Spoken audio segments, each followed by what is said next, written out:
Mamma mia, salut les amis et bienvenue dans cette nouvelle vidéo de cette formation consacrée à Java Swing. Alors le moment est maintenant venu de vous expliquer pourquoi depuis je disais que ce n'était pas la bonne manière ici de procéder pour effectuer notre requête HTTP. Premièrement, revenons au niveau de la documentation ici de OKHTTP. Vous voyez que ce qui est marqué à ce niveau-là, c'est quoi? Synchronous Get. En grosso modo, si on traduit ceci, cela permet de dire que ce code-là va nous permettre de faire une requête get de type synchrone, ok?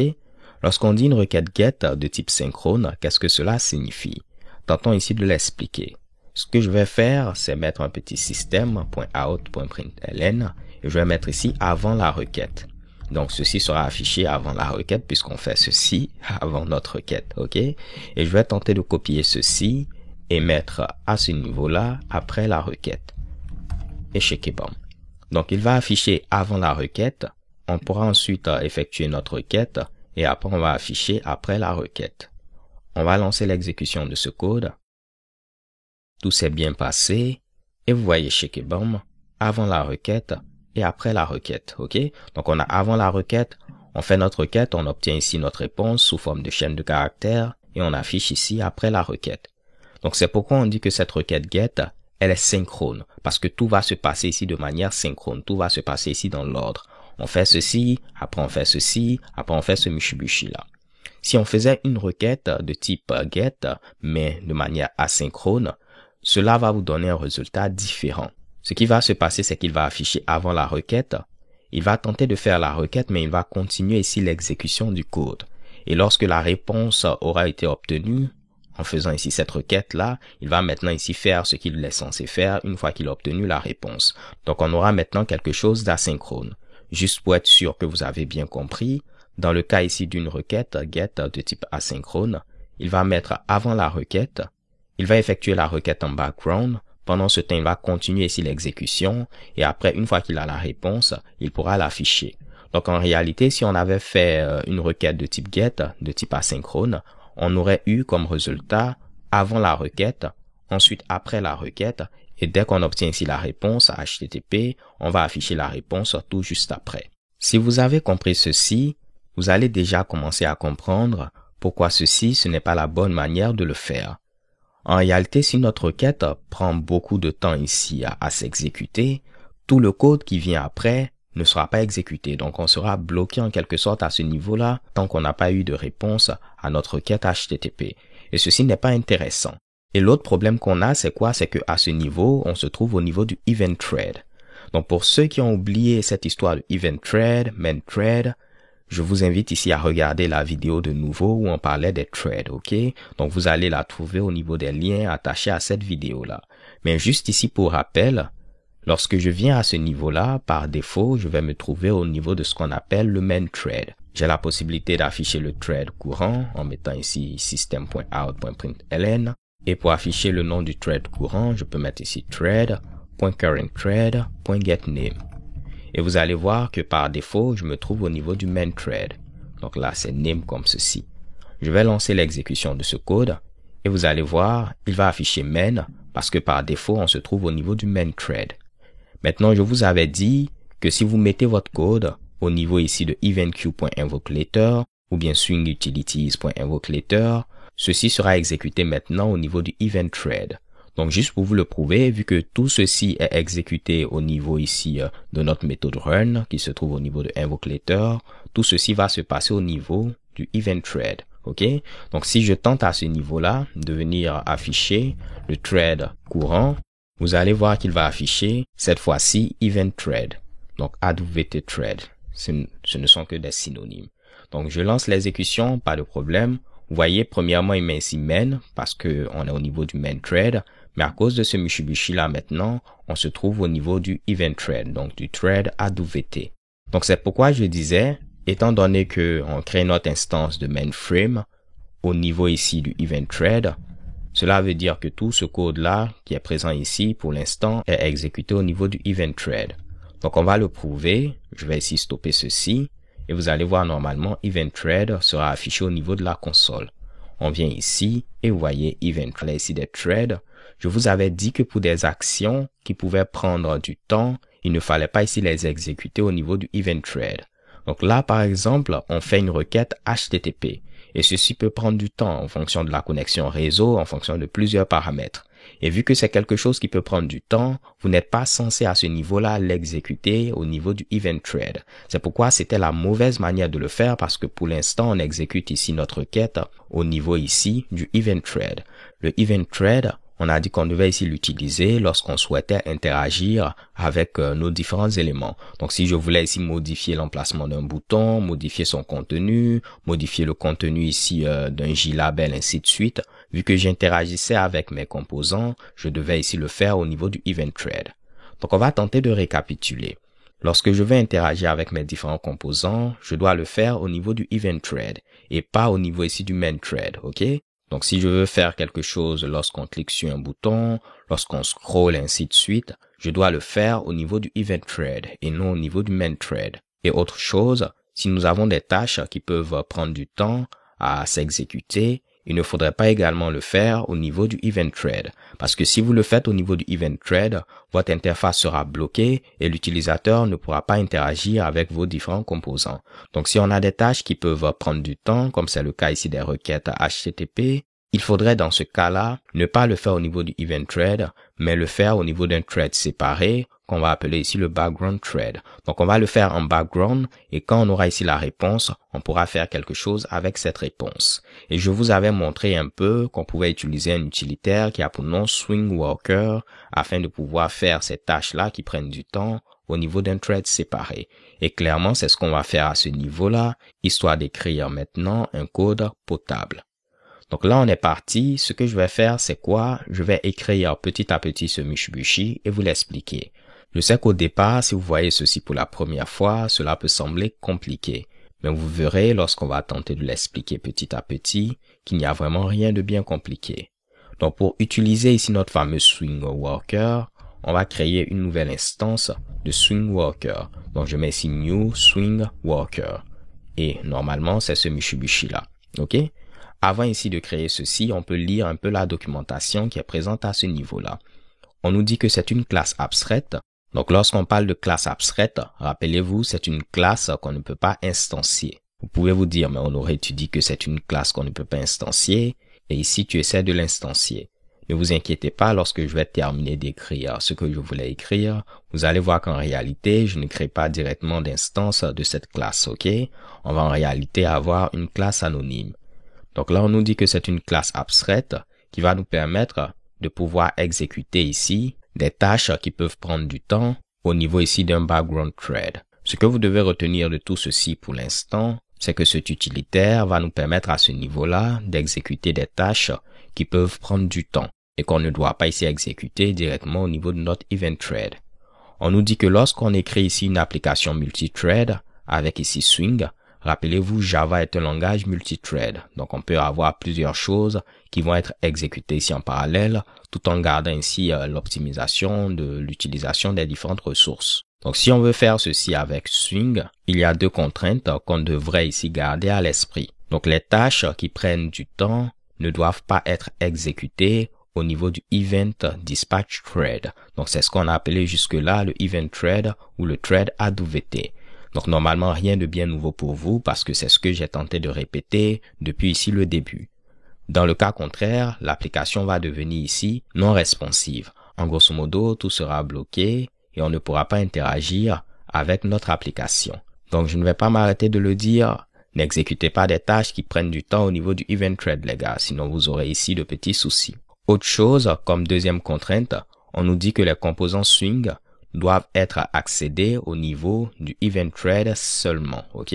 C'est ce que je vous disais, si vous souhaitez interagir avec vos différents composants graphiques, vous devez le faire au niveau du event thread. Vous ne devez pas le faire au niveau ici du main thread ou bien du thread background qui a été créé à ce niveau-là. Vous devez le faire uniquement au niveau ici du event thread. Ces contraintes signifie que si on souhaite créer une application GUI qui peut avoir ici des tâches qui vont prendre beaucoup plus de temps, on aura besoin au minimum de 2 threads. Un thread qui va permettre d'exécuter les tâches qui prennent du temps et notre event dispatch thread qui va nous permettre ici de pouvoir gérer toutes les interactions, toutes les activités en rapport avec notre interface graphique. Donc cela va faire intervenir une communication inter-thread, donc une communication entre différents threads qui peut être assez ici, disons, difficile à implémenter. On nous dit que justement SwingWorker a été conçu pour les situations où nous avons ici une tâche qui prend du temps à s'exécuter,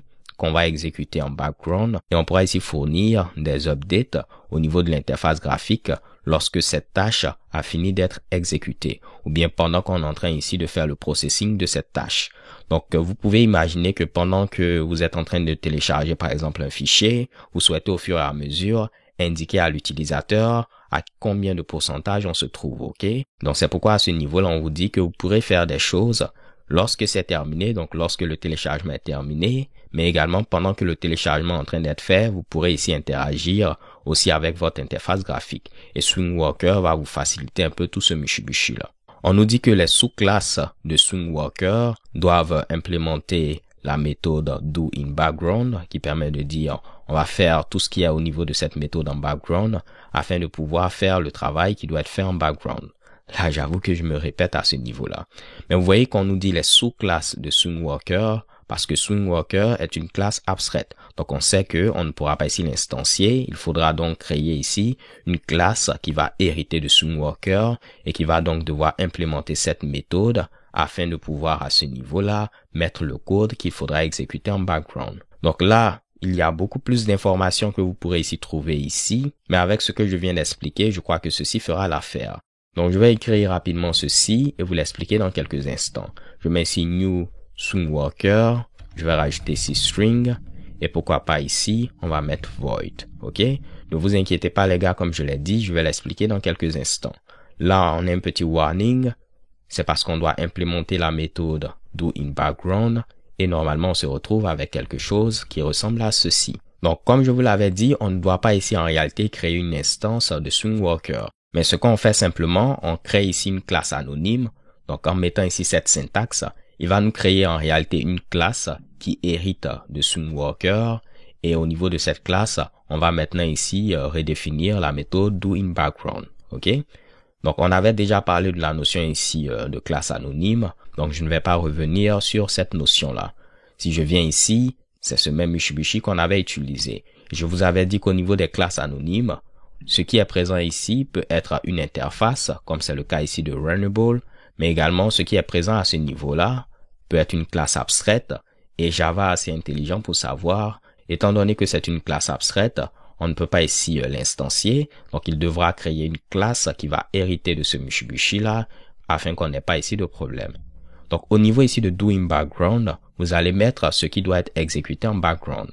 Ce que je vais maintenant expliquer, c'est ce string et ce void, ok? Donc ça, c'est en rapport avec les generics. Pour ceux qui ne savent pas de quoi il s'agit, vous pourrez regarder ici au niveau de ma formation Java intermédiaire où je parle ici des generics. Mais le premier type que vous mettez ici, cela va permettre de préciser le type de données qui sera retourné par la méthode doInBackground. Donc je dis que cette méthode va retourner une chaîne de caractères. Parce que je sais que lorsqu'on va faire notre requête, on va retourner tout simplement la réponse sous forme de chaîne de caractères. Donc, je mets ici string. Donc, si j'avais mis par exemple ici integer pour dire que ceci est censé retourner un entier, vous voyez que là, j'ai une erreur parce qu'on me dit que ma méthode doInBackground est censée retourner ici un entier, mais moi, j'ai eu à mettre ici string. Donc, est-ce que je veux changer ceci en integer? Je mets ici integer. Donc, au niveau des generics, rappelez-vous, vous ne pouvez pas mettre ici les types primitifs en mettant ici int et ainsi de suite. Vous devez mettre ici les classes enveloppe si vous souhaitez ici préciser des types primitifs. Donc, par exemple, pour int, c'est integer. Pour double, ce sera ici double avec un D majuscule. Pour long, ce sera ici long avec un L majuscule et ainsi de suite. Donc là, si j'avais mis long, je n'aurais pas eu de problème à ce niveau-là. Mais je ne pouvais pas mettre ici double et venir mettre ici double. Ceci n'allait pas fonctionner. Donc nous, on voulait ici retourner une chaîne de caractères. Donc je mets ici string. Et ce string également va représenter le type qui sera retourné par la méthode get. Je vais parler de cette méthode dans quelques instants. Donc ne vous inquiétez pas. Donc maintenant que tout ceci est expliqué, il nous faut parler de ce void. Le void à ce niveau-là est en rapport avec la deuxième partie lorsqu'on parlait ici du processing. On avait dit qu'on pouvait faire quelque chose une fois que la tâche a fini d'être exécutée, mais on pouvait faire également quelque chose pendant que la tâche est en train d'être exécutée. Moi, je ne veux rien faire pendant que la tâche est en train d'être exécutée. Donc, je mets ici void. Mais je vais vouloir faire quelque chose lorsque la tâche est terminée. Et si vous souhaitez faire quelque chose lorsque la tâche est terminée, vous allez devoir redéfinir également cette méthode done. Donc, cette méthode done, elle sera appelée lorsque la tâche sera terminée. Cette méthode va permettre de faire ce que vous devez faire en background. Et l'une des méthodes qui est appelée lorsque vous souhaitez faire quelque chose pendant qu'on est en train de faire le processing, c'est la méthode process, ok? Vu que j'ai eu à mettre ici void, c'est pourquoi il a eu à mettre ici void. Juste pour vous le montrer, si je mettais ici integer, il allait me dire, mon gars, ici tu es censé mettre integer, pas à ce niveau-là void. Et vous voyez que je n'ai plus de problème. Moi, vu que je ne veux pas gérer ici cette partie processing, raison pour laquelle j'ai eu à mettre ici void. Donc j'espère les gars qu'avec cette explication, tout est clair. On va mettre ici notre code pour faire notre requête qui prendra du temps probablement. Et à ce niveau-là, une fois que la requête a été effectuée et on a eu une réponse, ceci sera automatiquement appelé et on pourra faire ce qu'on veut à ce niveau-là. Donc là, pas de problème. Ce que je vais donc faire, c'est couper tout ce Mitsubishi-là. Je vais enlever cette ligne qui affichait le thread courant et on va venir ici et coller notre code qui permettait de faire la requête. Donc là, on va faire notre requête. Si tout s'est bien passé, en lieu et place d'afficher la réponse, on va ici retourner la réponse et ce sera bel et bien une chaîne de caractères. Dans le cas contraire, on retourne nul. OK? Donc, on fait notre requête comme c'était le cas précédemment. Si tout s'est bien passé, on va retourner la réponse sous forme de chaîne de caractères. Mais si on a eu un petit problème, ce sera nul qui sera retourné. Je vais tenter de remettre mes system.out.println dans le bon ordre. Donc là, je mets ici avant la requête. Vous voyez ici, on a ce Mitsubishi pour faire notre requête et on a après la requête. OK? Donc, on va lancer l'exécution de ce code. Et si je viens à ce niveau-là, vous voyez avant la requête et après la requête. Lorsque vous avez votre swing worker, il ne va pas s'exécuter automatiquement. Si vous souhaitez l'exécuter, il faudra mettre ici .execute. C'est-à-dire qu'il va nous créer une classe qui va hériter de ce Mitsubishi, qui va implémenter ces différentes méthodes, et il va l'instancier. Et vu que maintenant on a une instance de cette classe, on peut ici appeler la méthode execute afin de demander à exécuter notre swing worker. Donc là maintenant ce qui va se passer c'est quoi? Il va mettre avant la requête, il va en réalité exécuter ce Mitsubishi là en exécutant la méthode doInBackground dans un thread séparé qui est le background thread, et pendant ce temps-là, il va continuer l'exécution de notre code. Juste pour que ce soit fun, au niveau de doInBackground, on va tenter d'afficher le thread courant. Donc, je peux mettre ici thread.currentThread.getName. On va couper l'exécution de ce code, relancer ce Mitsubishi. Tout s'est bien passé. Et si je viens à ce niveau-là, qu'est-ce que vous voyez? On a avant la requête, après la requête, ce qui veut dire que ceci a bel et bien été exécuté en background. Et là, il nous met le nom de ce thread qui est ici swingworker pool 1, thread 1, ainsi de suite. Si vous souhaitez en apprendre davantage, vous pourrez ici pousser un peu vos connaissances sur les threads afin de comprendre cette histoire de pool. Mais pourquoi pas, on va afficher également le thread au niveau duquel on se trouve une fois qu'on revient au niveau de la méthode done. Donc, je vais faire ici stop, relancer l'exécution de ce code. Tout s'est bien passé. On a ici avant la requête, après la requête. Au niveau de doInBackground, on se trouve à ce niveau-là, au niveau d'un background thread qui a ce nom-là. Mais lorsqu'on revient au niveau de la méthode done, on se trouve au niveau de notre thread AWT, notre event dispatch thread. Et là, on pourra ici mettre à jour notre interface graphique. Donc là, pas de problème. Je vais enlever ceci et en lieu et place d'afficher les threads, on va faire maintenant quelque chose de beaucoup plus intéressant. Ce qui est retourné par la méthode doInBackground, dans notre cas soit nul, soit la réponse ici qu'on a obtenue sous forme de chaîne de caractères. Si vous souhaitez y accéder au niveau de la méthode done, vous allez utiliser une méthode qui a pour nom ici get. Si vous utilisez la méthode get, elle va vous retourner ce qui a été retourné à ce niveau-là. Donc c'est pourquoi je vous disais que ce type string, il permet de déterminer le type de retour de cette méthode doInBackground, mais il permet de déterminer également le type de retour de cette méthode get. OK? Parce qu'on a mis ici string, cette méthode va nous retourner ici un string parce que ceci retourne ici un string et elle est censée retourner ce qui est retourné par cette méthode. Donc là, juste pour l'instant, on va tenter d'afficher ce qui est retourné par cette méthode get. On nous dit que ceci peut lever une exception, donc il faudra entourer ceci d'un bloc try catch. Donc on peut avoir ici try avec ici plusieurs catch, mais on pouvait ici également utiliser un try multi-catch, OK? Comme ça, on n'aura pas beaucoup de code à écrire à ce niveau-là.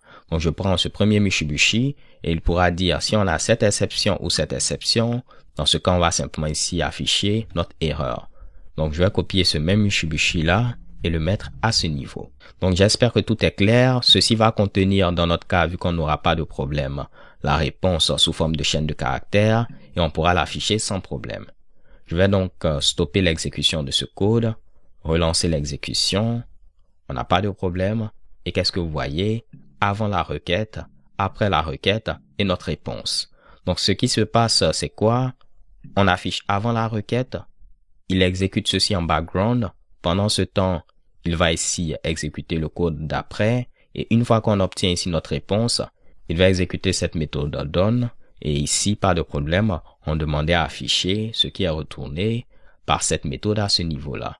Donc, juste pour que ce soit clair, si je mettais ici Toto, vous imaginez que ceci allait être ce qui sera retourné par get. Et on aura ici Toto.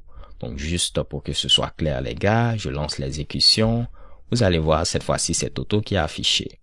Donc là, pas de problème. Maintenant qu'on obtient ici notre réponse et qu'on réussit à l'afficher, vous voyez qu'on n'a plus de problème parce qu'on a eu à exécuter notre tâche qui prend assez de temps au niveau d'un thread séparé. Et une fois qu'on a la réponse, on peut l'utiliser afin de mettre à jour notre interface graphique. Dans la vidéo suivante, je vais vous montrer un moyen de pouvoir mieux organiser ceci en lieu et place d'utiliser une classe anonyme. Comme ça, vous aurez également une autre technique de faire ce Mitsubishi là.